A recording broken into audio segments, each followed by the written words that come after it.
Greetings, YouTube. I know that we're still preparing for 7 stars as a community.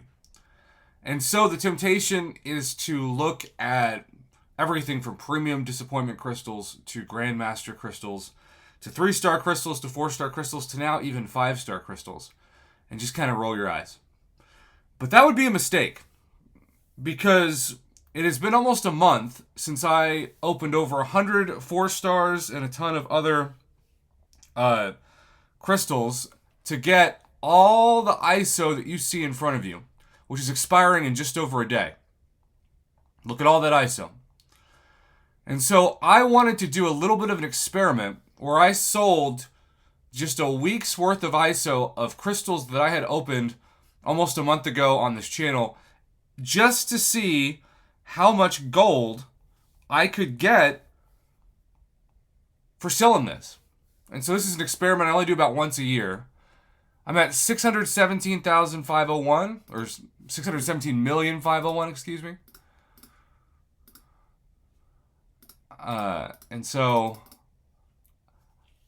we're just going to go from there, and then by the end, we're going to see how much we get. And I should also start this off by selling the ISO that was in my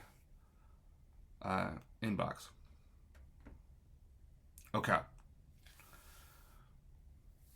Those crystals have equaled this ISO.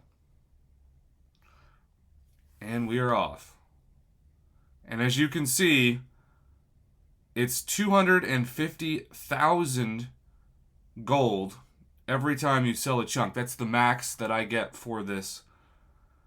But you do it 4 times and suddenly you've got over 1 million gold, which Kabam still likes to charge as a throw-in, along with whatever the items are, about $100 on average.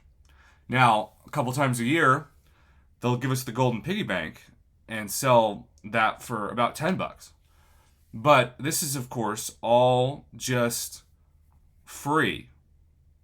And look at all that gold. Now we're getting into some small amounts. Again, this is all just from playing the game. And really, when people say, Prof, why do you do the arena so much? People always talk about units, and yeah, that's important. But the gold aspect of it, especially, Lord knows how much gold it's going to cost for 7 stars.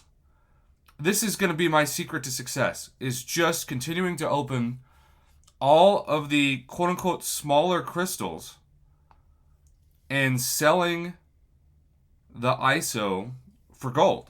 And I can't tell you how many people over the years I've talked about this with, and they don't even check their ISO on a regular basis to see how much of it's expiring. They don't think about it. And so they lose the ability to get all this free gold because once it expires, it's gone forever. And the best thing I can do on my channel in 2023 is just give as good advice as possible to save money. And now we've got the special ISO that still isn't selling for 250,000, but I'm just going to go to 7 days. I'm just going to sell a week's worth, which thankfully it's much easier to do now that we have this easy sell tool. All right, we're going to go to, I guess, officially 8 days. When it says 8 days, we'll stop. Okay, we're going to stop here. All right. The amount of gold that I have now is 622.4 million.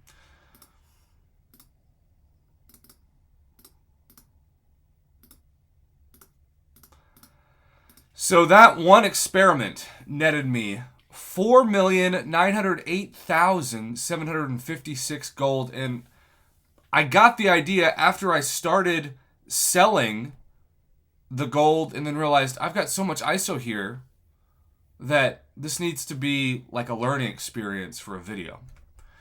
So this really was well over 5 million gold from the start of this process to what I recorded.